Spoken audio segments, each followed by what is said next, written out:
Muito bem, queridos, estamos aqui para esse último episódio desta série Sacrifício Suficiente.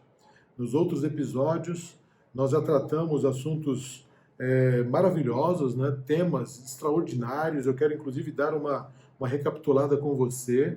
Eu aprecio muito essa série, esse assunto que trata sobre a salvação, sobre a graça de Deus. Este é um assunto vasto na Bíblia.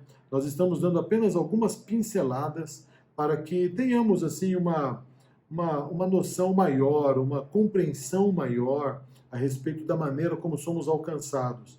O objetivo é fortalecer a sua fé, o objetivo é te ajudar a focar cada vez mais no nosso Salvador Jesus Cristo, que propiciou tudo para nós para que sejamos salvos.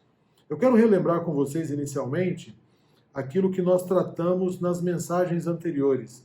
Nós lembramos ali que a graça é um favor de Deus, e é um favor imerecido. Nenhum de nós merece a graça. Então nós não temos como pagar pela graça. Porque se pagássemos, nós nos tornaríamos merecedores da graça. A graça é um favor imerecido para quem não pode pagar, para quem não consegue pagar, para quem merece a morte. Um outro detalhe importante que vimos é que a graça é totalmente de graça. Outra coisa, ela tem um preço. Ela teve um preço altíssimo que Jesus Cristo pagou na cruz do Calvário. Um preço que nenhum de nós pode pagar. Os anjos quiseram pagar, mas eles não conseguiram. Eles não poderiam, porque são criaturas. Só Deus poderia pagar o preço da nossa salvação, do nosso resgate. Nós vimos também que o sacrifício de Cristo é suficiente, mas ele só é eficiente para aqueles que aceitam. Essa frase precisa ser guardada no seu coração. Repete aí, o sacrifício de Cristo é suficiente para salvar a todos, mas só é eficiente para aqueles que aceitam. Esta frase precisa ser guardada com carinho, porque a limitação da salvação não está em Deus. A limitação está no ser humano. O ser humano que não consegue aceitar a Cristo, ou o ser humano que acha que pode salvar-se sozinho e fica tentando se salvar, tentando produzir obras. O sacrifício de Cristo é suficiente. E eu espero que ele seja eficiente para alcançar você. Nós vimos também, inclusive semana passada, aquela ilustração sobre o antídoto, que a graça é como se fosse um antídoto para o nosso problema. E eu coloquei uma ilustração de uma serpente nos picando, né? Você se lembra?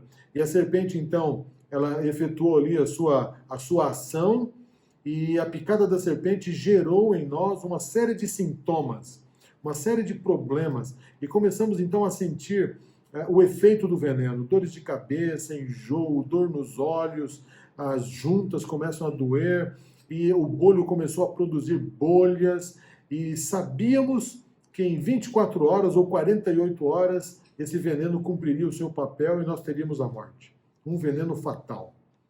O antídoto representa a graça de Deus. E acreditar no antídoto e querer o antídoto é a fé, ou representa a fé. Então, a fé é você acreditar em Cristo. E receber Cristo na sua vida é a graça de Deus. Mas tem aqueles que pegam o antídoto e não tomam o antídoto. As pessoas que se dizem religiosas, mas não estão aceitando diariamente a graça de Deus. Não estão buscando a graça de Deus. E aonde é que entram as obras aí? As obras são o resultado de você tomar o antídoto. Quando você toma o antídoto, os sintomas começam a desaparecer. A sua cabeça começa a sentir-se melhor, e os olhos já não estão mais ardendo, e você começa a se sentir bem, e você já não tem mais vômito, não tem enjoo. E o mais interessante de tudo é que as pessoas veem isso. Elas veem, porque as bolhas já não estão mais aparecendo no seu corpo. O antídoto vai tirando, vai eliminando tudo. Então as pessoas, quando olham para uma pessoa que vive na graça, percebem que a graça está fazendo o seu papel, está fazendo uma obra no coração dessas pessoas. E essas boas obras são vistas, então, pelas pessoas que estão ao nosso redor. E hoje eu quero me aprofundar um pouco mais nesse estudo. Eu quero ler o primeiro verso de hoje no livro de Filipenses. Eu já estou com a minha Bíblia aberta, espero que você abra a sua para lermos juntos. Filipenses no capítulo 2. Eu vou ler dois versos, o verso 12 e o verso 13. O verso 12 começa assim: Assim, pois, amados meus, como sempre obedecestes, não só na minha presença, porém muito mais agora na minha ausência, desenvolvei a vossa salvação com temor e com tremor. Esse verso 12 aqui é um verso que nos incentiva a desenvolvermos a nossa salvação. E não desenvolvermos assim de maneira relaxadamente, não. O texto diz: desenvolva a sua salvação com temor e com tremor. O que esse texto quer dizer? Algumas pessoas acham que desenvolver a salvação é salvar-se a si mesmo, é tentar produzir obras para agradar a Deus, é produzir obras para merecer a salvação de Deus. Mas não é isso que o texto está dizendo. Aliás, no próprio contexto do verso 13, já nos deixa claro que as nossas obras não têm valor. Olha o que diz o verso 13: porque Deus é quem efetua em vós tanto o querer como o realizar. Então, se é Deus quem efetua em nós o querer e o realizar, estas obras que nós realizamos não são nossas, são de Deus. Deus operando essas obras em nós. Então, o que seria desenvolver a nossa salvação? E ele é enfático, o apóstolo Paulo. Ele diz assim: desenvolva a vossa salvação. O que seria desenvolver a nossa salvação com temor e com tremor? Agora eu quero ir para o segundo verso, que está em João, capítulo 15. Esse é um texto muito conhecido. É um texto que nós gostamos dele. É um texto apreciado. É o texto que conta sobre a videira e os ramos. Jesus Cristo ilustrou aqui o processo da salvação por meio dessa parábola, dessa ilustração da videira e dos ramos. E olha só o que diz aqui o verso. Eu quero ler 11 versos com vocês, e eu gostaria que você contasse ou sublinhasse todas as vezes que aparecesse a palavra permanecer. A palavra permanecer é a palavra principal desse texto. Capítulo 15 de João, versos 1 a 11. Em 11 versos, eu quero que você conte quantas vezes aparece a palavra permanecer. Ou uma palavra que seja sinônima dela. Tá bom? Então vamos ler. Vamos ler. Eu sou a videira. Eu sou a videira verdadeira, e meu pai é o agricultor. Verso 2. Todo ramo que estando em mim não der fruto, ele o corta. E todo o que dá fruto, limpa para que produza mais frutos. Vós já estáis limpos pela palavra que vos tenho falado. Permanecei em mim e eu permanecerei em vós. Como não pode o ramo produzir fruto de si mesmo, se não permanecer na videira, assim nem vós o podeis dar, se não permanecerdes em mim. Eu sou a videira, vós os ramos. Quem permanece em mim e eu nele, este dá muito fruto, porque sem mim nada podeis fazer. Verso 6. Se alguém não permanecer em mim, será lançado fora, à semelhança do ramo, e secará, e o apanham, lançam no fogo e o queimam. Verso 7. Se permanecerdes em mim, e as minhas palavras permanecerem em vós, pedireis o que quiserdes, e vos será feito. Nisto é glorificado o meu Pai, em que deis muito fruto, e assim vos tornareis meus discípulos. Verso 9. Como o Pai me amou, também eu vos amei. Permanecei no meu amor. Se guardardes os meus mandamentos, permanecereis no meu amor, assim como também eu tenho guardado os mandamentos de meu Pai, e no seu amor permaneço.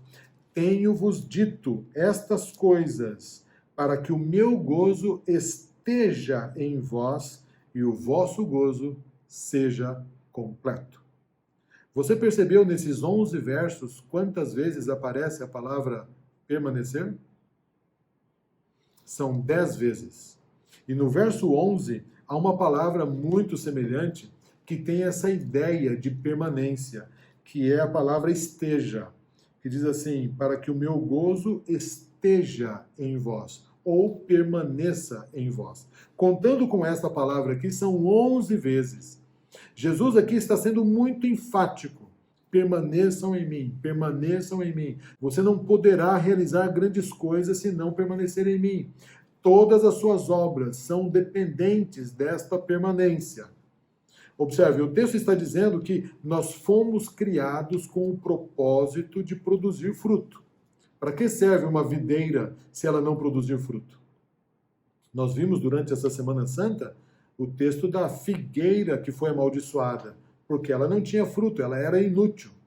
Alguns cristãos são inúteis, eles não produzem frutos, porque não estão ligados à videira.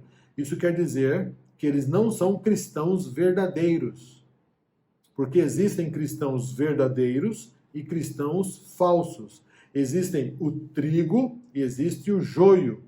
Existem aqueles que estão ligados à videira e estão produzindo fruto, e aqueles que não estão ligados à videira, que mesmo que achem que são cristãos, mesmo que se julguem cristãos, não podem ser chamados de cristãos.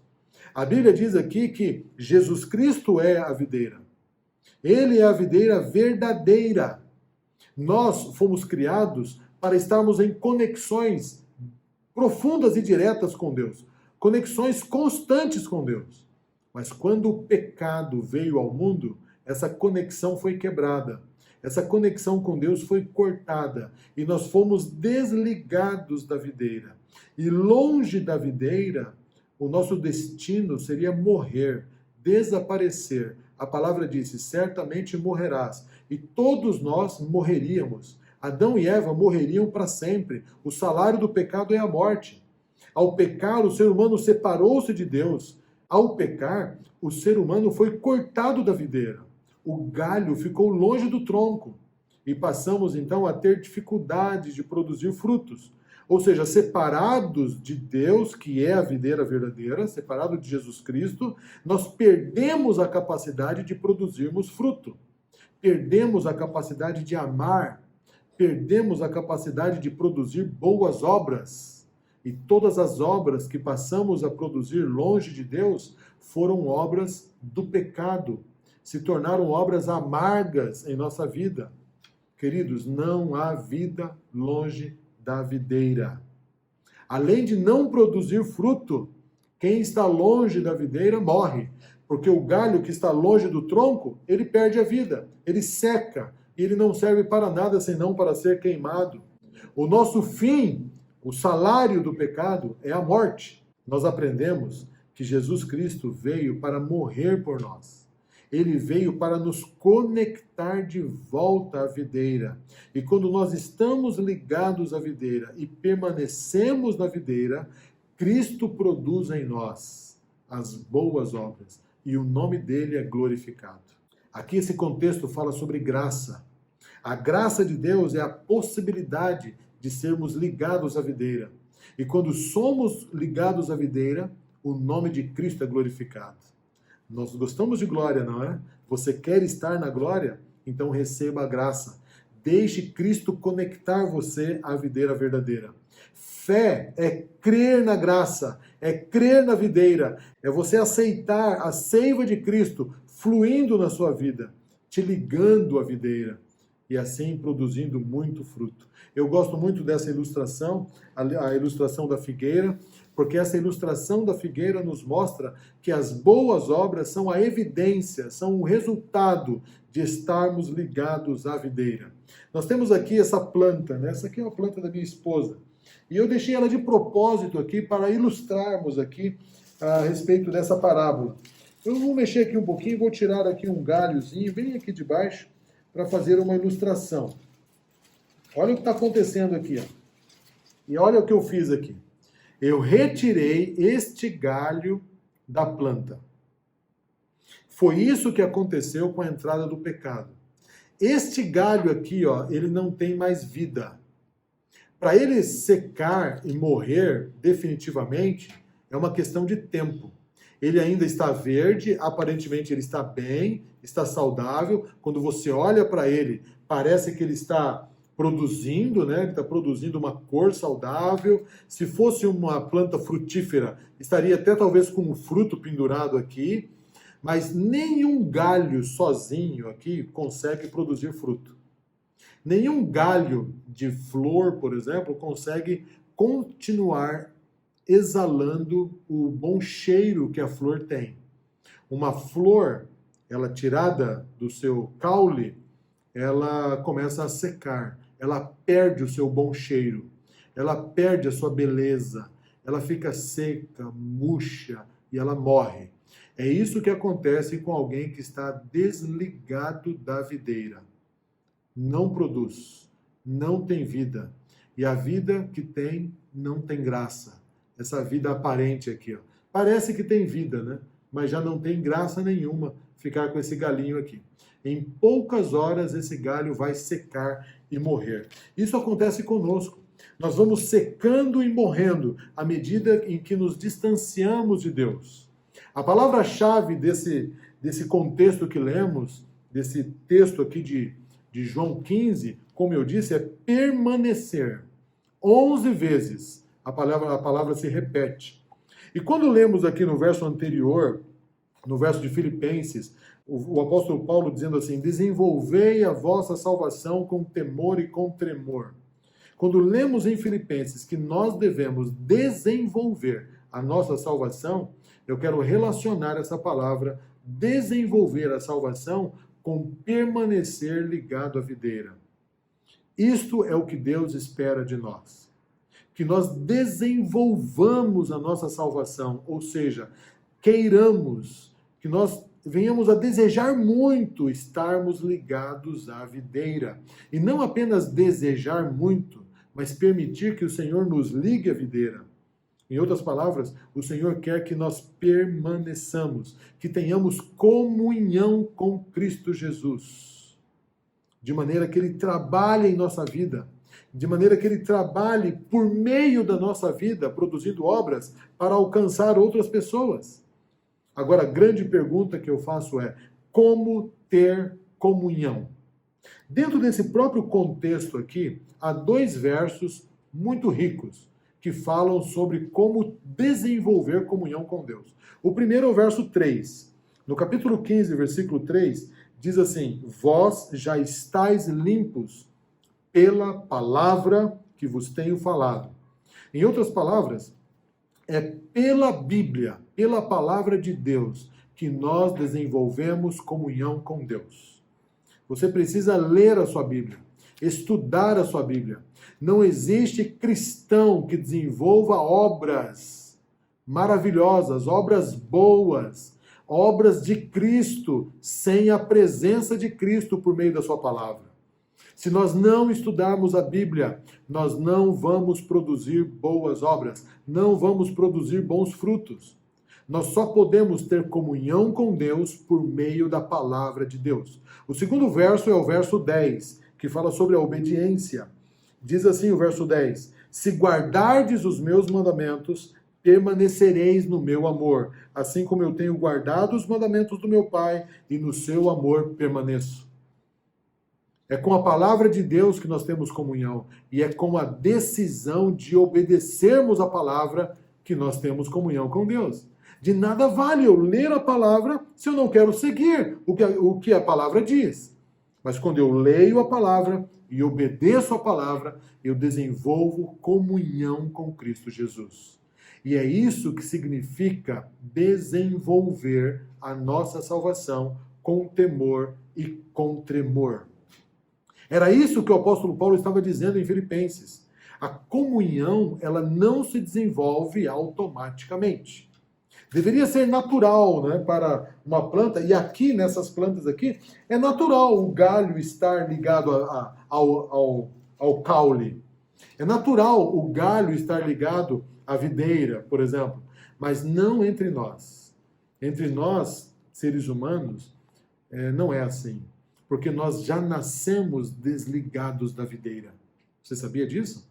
Nós nascemos em pecado, nós nascemos desconectados de Deus, nós nascemos com o nosso eu inflado, nós nascemos egoístas, orgulhosos, jactanciosos, cheios de nós mesmos. Mas o Senhor opera em nós, Ele trabalha em todos os corações humanos para produzir em nós o novo nascimento. Ele nos atrai para Ele. E quando Ele nos atrai para Ele, eu preciso então aceitar a Cristo. E quando eu aceito a Cristo, eu desejo a Cristo, eu decido por Cristo e eu começo a buscar a Cristo. Para permanecer algo que não é natural para nós, porque nós naturalmente estamos desligados de Cristo, para permanecer em Cristo, nós precisamos adorá-lo. Isso exige adoração, meditação na palavra, oração, sacrifício, serviço. É a morte do nosso próprio eu. Dói morrer. Eu sei disso. Porque nós gostamos do pecado. Nós gostamos da nossa natureza pecaminosa. Agora eu quero dizer algo para você. Nós gostamos do pecado até conhecermos a Cristo. Porque Cristo é tão maravilhoso, Cristo é tão cheio de amor, Cristo nos enche de tanta alegria, que quando nós estamos em Cristo, nós perdemos o amor pelo pecado. Nós perdemos a paixão pelo pecado e passamos a nos tornar apaixonados por Cristo. Que coisa bonita, né? E esse contexto aqui dessa ilustração que Jesus deu, fala sobre essa alegria. Quem permanece em Cristo está alegre. Olha só aqui o versículo 11. Tenho-vos dito essas coisas para que o meu gozo esteja em vós e o vosso gozo seja completo. Essa palavra gozo aqui é alegria, é contentamento, é felicidade. Então, quando Cristo está em nós, ele produz em nós alegria. Uma alegria que o pecado não consegue produzir. Uma alegria que o mundo não consegue produzir. Então, se você está decidindo aí, está titubeando entre viver no pecado, desconectado de Cristo, ou viver em Cristo, escolha Cristo. Porque o pecado nunca vai te dar a alegria que Cristo te dá. E quando você está em Cristo, ele produz em você obras maravilhosas. E para percebermos que a comunhão nossa está sendo genuína, Cristo então colocou uma evidência grandiosa. Primeiro, nós ficamos felizes. Então, se você está achando que tem comunhão com Deus, mas vive triste, você tem comunhão com Deus, mas vive infeliz porque tem que guardar esse mandamento, eu tenho que obedecer isso, eu tenho que fazer aquilo, e tudo é pesado, os mandamentos de Deus são pesados para você, isso é uma evidência de que você não está tão conectado à videira. Porque ao nos conectarmos com a videira, nós temos alegria. E os mandamentos de Deus não se tornam penosos para nós. Porque é Cristo quem produz essas obras em nós, e não somos nós. Nós somos apenas usados por Cristo, nós somos apenas habitados por Cristo. E Cristo começa a viver em nós, produzindo um tipo de vida totalmente diferente da vida que nós conhecemos. Uma vez que começamos a cultivar esta comunhão mais profunda com Deus, nós passamos a não ter mais o desejo de voltarmos para aquela velha vida que a gente tinha antes, que era uma vida sem graça, uma vida de indiferença, uma vida de cristão mais ou menos. E eu quero deixar esse recado especial para você. Não seja um cristão mais ou menos. Não compensa ser um cristão desconectado. Não compensa ser um cristão assim, ó. Não compensa. Por quê? Porque você não vai ser feliz. Você não vai usufruir da alegria que Jesus está te dando. Então, seja um cristão conectado. E eu quero dizer também que aqui nesse contexto nós temos pelo menos 5 evidências, 5 grandes evidências, que são resultados de permanecer em Cristo. Olha o verso 2. O verso 2 diz que quem permanece em Cristo produz fruto. Olha só, todo ramo que estando em mim não der fruto, ele corta. E todo ramo que dá fruto, ele limpa para que produza mais fruto. Então o verso 2 diz que quem está ligado à videira produz fruto. E no mesmo verso 2 dá uma segunda evidência. Quem está ligado a Cristo é podado, é limpo por Cristo. Isso é maravilhoso. Cristo vai podando de nós as coisas erradas que a gente acostumou fazer. Cristo vai podando, vai limpando, vai nos purificando. O Senhor vai trabalhando em nós para que tenhamos um coração semelhante ao de Cristo Jesus. O verso 7 dá uma outra evidência, eu gosto desta. Diz assim: se permanecerdes em mim, as minhas palavras permanecerão em vós, e pedireis o que quiserdes, e vos será feito. Quem permanece em Cristo tem as suas orações ouvidas por Cristo, atendidas por Cristo, segundo a vontade de Cristo. E são orações de fé. Quem permanece em Cristo faz a oração de fé e aceita receber aquilo que Cristo quer dar, porque entende que o que Cristo está dando é o melhor, muito melhor às vezes do que nós pedimos. Porque muitas vezes nós não sabemos pedir. O verso 11 fala que nós experimentamos alegria. Eu já li isso para você. Esta é uma evidência de quem está em Cristo, para que o gozo de Cristo, a alegria de Cristo esteja em nós e a nossa alegria seja completa. E quando permanecermos em Cristo, os versos 9, 12 e 13 fala sobre isso, que nós experimentamos um amor a Cristo e amor às pessoas. Eu quero ler o verso 9. Como o Pai me amou, diz Jesus Cristo, também eu vos amei. Permanecei no meu amor. Olha o verso 12 agora. O meu mandamento é este, que vos ameis uns aos outros, como eu vos amei. Ninguém tem maior amor do que este, de dar a própria vida em favor dos seus amigos.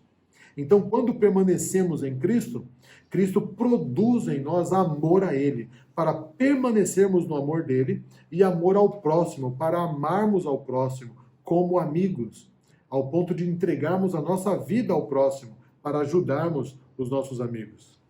Que contexto maravilhoso! Esse texto aqui está falando sobre a obra da salvação em nós, as obras que o Senhor produz em nós, que não são produzidas meramente por um coração pecador, mas são resultado de um pecador ligado à videira, recebendo da videira condição, habilitação para honrar e glorificar a Deus pelas obras que nós produzimos. Estas obras, essas boas obras, são a evidência de que a graça nos alcançou. Estas boas obras, esses frutos. E estamos recebendo essa seiva da videira para nos tornarmos, então, parte do reino de Deus. Então, estamos recebendo de Deus a capacidade de amarmos. Esse é o processo da salvação. Agora eu faço uma pergunta para você. Uma pergunta bem interessante.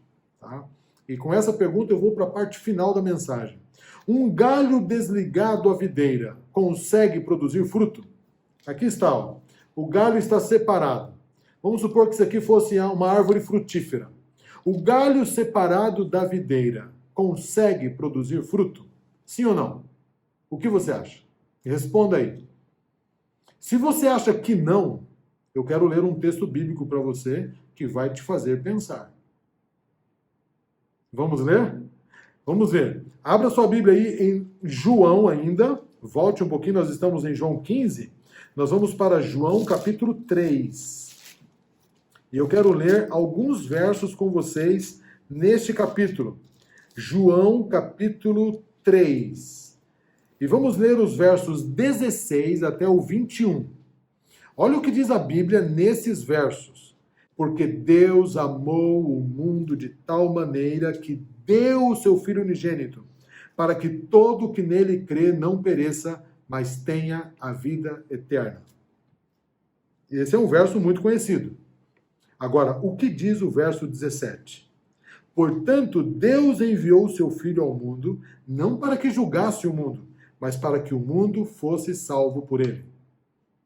Então o Senhor veio aqui para salvar a humanidade. Ele veio aqui para oferecer a oportunidade de nos conectarmos novamente a Ele, estarmos ligados à videira. E agora o verso 18. Quem nele crê não é julgado. Aqui entra a fé. Quem nele crê não é julgado. O que não crê já está julgado. Portanto, não crê no nome do unigênito Filho de Deus. E por incrível que pareça, o verso 19 agora, tem uma frase aqui impactante sobre aqueles que estão desligados da videira. O julgamento é este, diz o verso 19, que a luz veio ao mundo, mas os homens amaram mais as trevas do que a luz, porque as suas obras eram más. Então esse texto está dizendo sobre homens, seres humanos, pessoas que não receberam a Cristo, não aceitaram a salvação de Cristo, não reconheceram Cristo como Salvador, porque as suas obras eram más. Em outras palavras, eles estavam desligados da videira, mas estavam produzindo fruto. Que tipo de fruto pode produzir alguém que está desligado de Cristo? Olha que texto interessante. Ou seja, todas as pessoas produzem obras. Se estão ligadas a Cristo, produzem obras que Cristo produz na vida delas. Se não estão ligadas a Cristo, também produzem obras. E a Bíblia está dizendo que essas obras são más. Olha o verso 20. Todo aquele que pratica o mal, diz o texto, detesta a luz. Quem é a luz? A luz é Cristo. Quem pratica o mal, quem pratica obras más, detesta Cristo, odeia Cristo, não gosta de passar tempo com Cristo, não aceita Cristo na sua vida, para que as suas obras não sejam reprovadas. Então essas pessoas, elas não se conectam a Cristo porque elas amam muito mais as suas obras e não querem que as suas obras sejam reprovadas. Elas não querem abrir mão das suas obras. Então elas rejeitam a Cristo. E ao rejeitarem a Cristo, elas permanecem vivendo nas suas obras, nas suas más obras. Agora olha o verso 21. Quem pratica a verdade e se aproxima da luz, diz o verso 21, para que as suas obras sejam manifestadas, porque essas obras são feitas em Deus. Nós temos aqui dois tipos de obras. Me parece, então, que um galho que está desligado da videira, ele também produz fruto. Você percebeu isso? Está claro isso para você? Agora, vamos dar uma olhada, então, em que tipo de obras são essas. A Bíblia fala sobre várias obras. Aqui entra, então, queridos, a obra do engano. Satanás também produz obras. Obras do engano. E ele está enganando as pessoas. Muitas dessas obras são aparentemente boas, mas não são boas. São aparentemente de Deus, mas não são de Deus. É simples. Se elas não foram produzidas por meio de um relacionamento íntimo com Cristo, estas obras não são de Cristo. Duvide dessas obras, mesmo que elas sejam boas. São obras do inimigo na sua vida, para fazer com que você pense que está bem, pense que está salvo, mas estará equivocado. Olha só, dá uma olhadinha lá em Gênesis, no capítulo 3.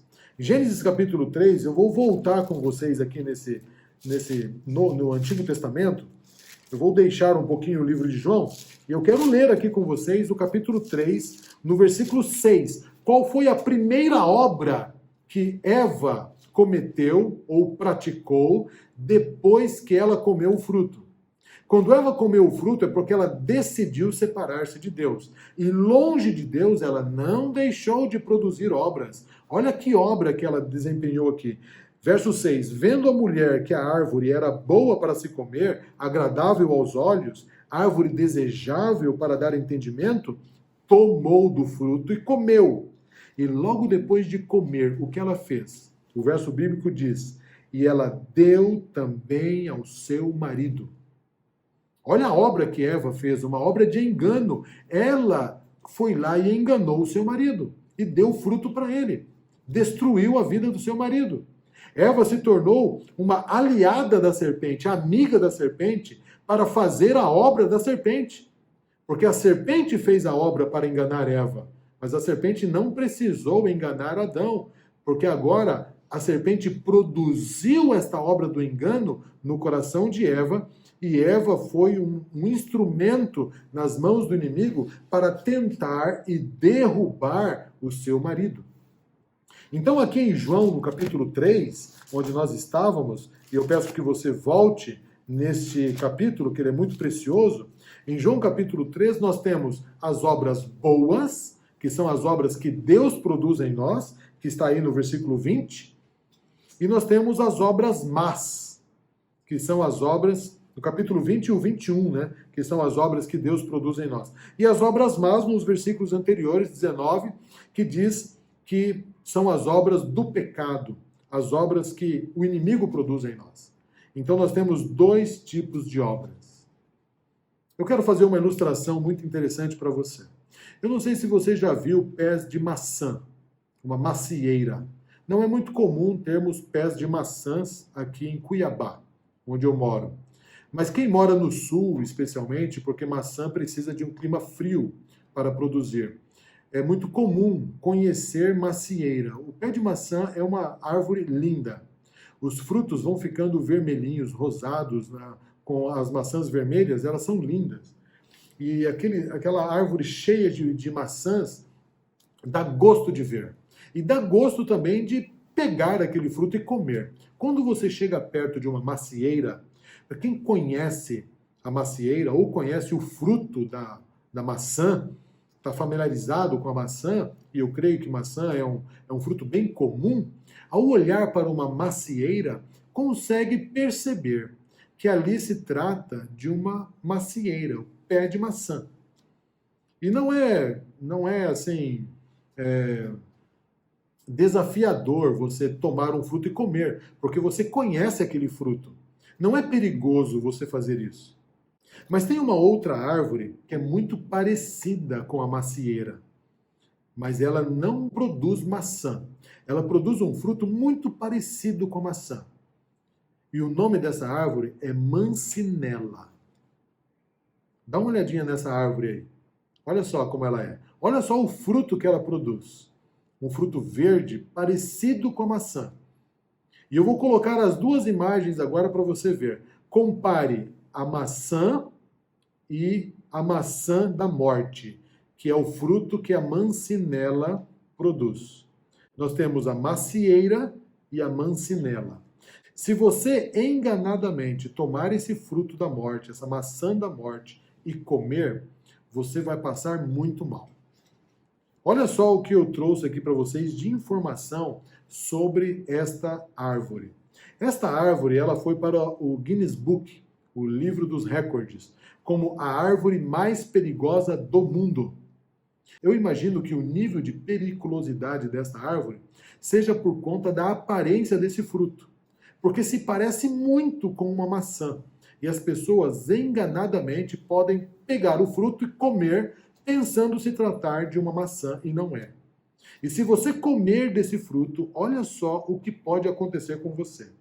A seiva leitosa desse fruto contém forbol. Forbol é um componente químico muito perigoso. Se você encostar na árvore, para você ter uma ideia, se você encostar na árvore, a sua pele pode ficar horrivelmente queimada. Tem mais.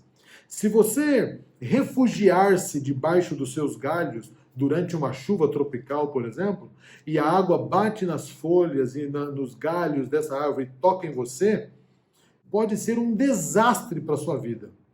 Porque a seiva diluída pode causar uma erupção cutânea muito grave na sua pele. Tem mais uma questão: queimar essas árvores. Eu vou acabar com essa árvore. Então você resolve queimar. Corta essa mansinela, deixa secar e mete fogo. E se você queimar, não é uma boa ideia. Sabe por quê? Porque a fumaça pode cegar temporariamente uma pessoa e causar sérios danos no sistema respiratório de alguém. Que árvore venenosa é essa?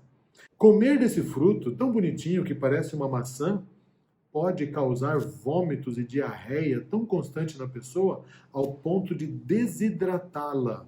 Há um relato bem interessante que eu encontrei na internet sobre esta árvore e foi escrita por uma radiologista britânica chamada Nicola Strickland. E ela experimentou esse fruto. Ela comeu desse fruto e ela relata o seguinte, eu vou ler para você.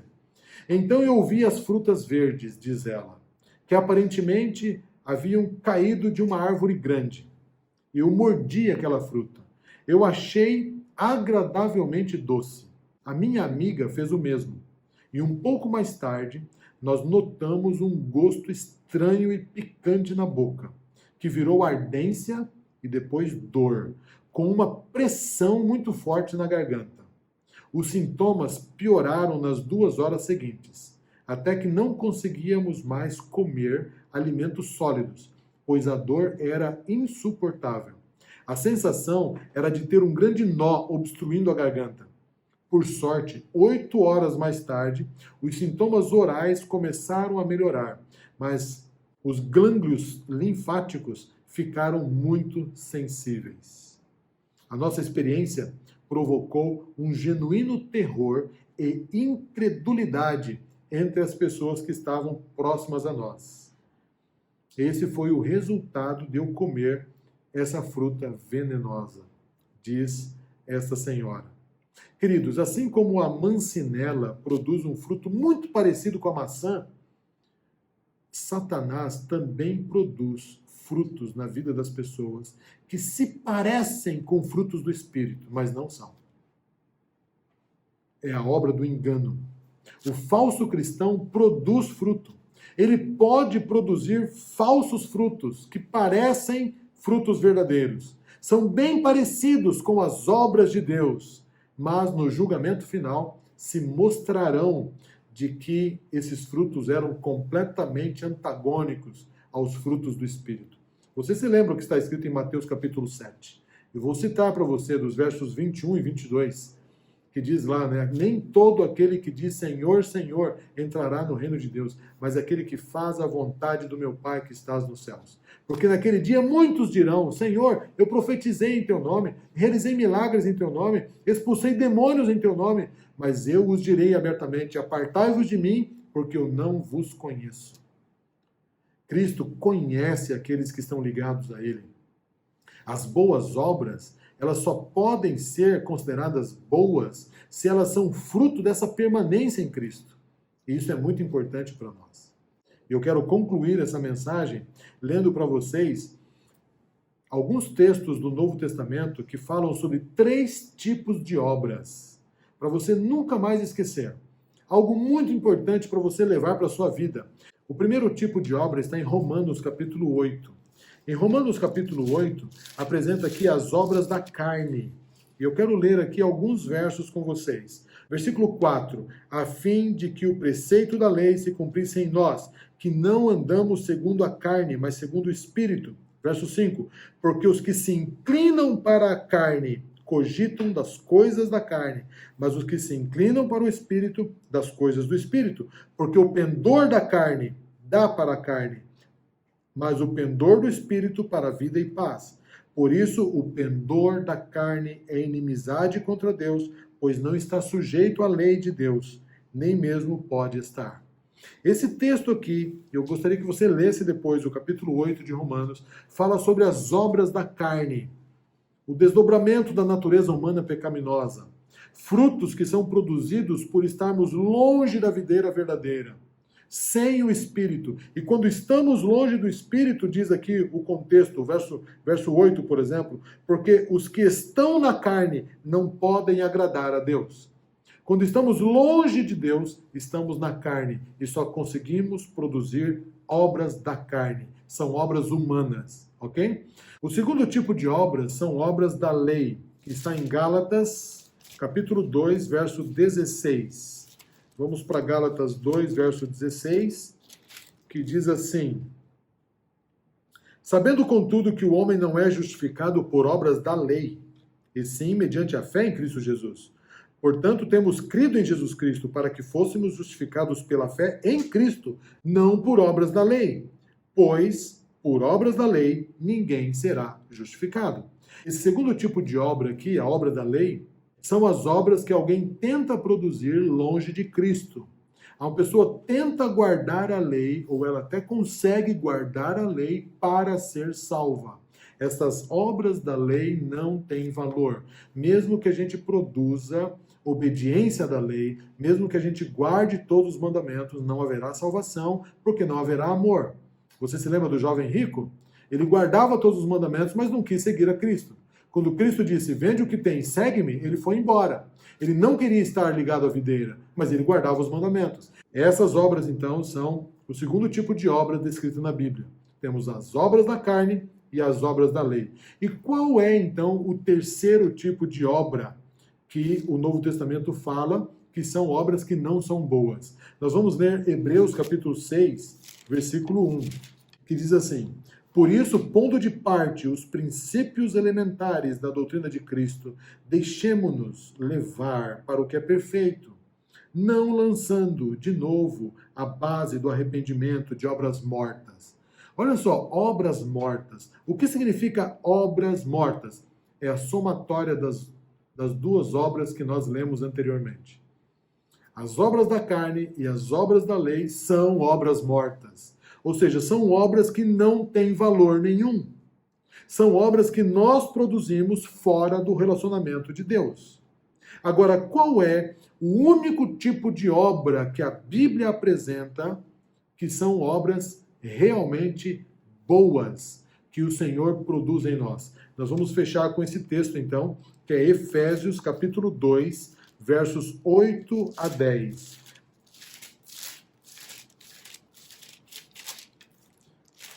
Porque pela graça sois salvos, mediante a fé, e isso não vem de vós, é dom de Deus, não de obras, para que ninguém se glorie. Olha que coisa interessante. Não de obras. Que tipo de obras? Obras da lei. Não de obras da carne. Não de obras mortas, para que ninguém se glorie.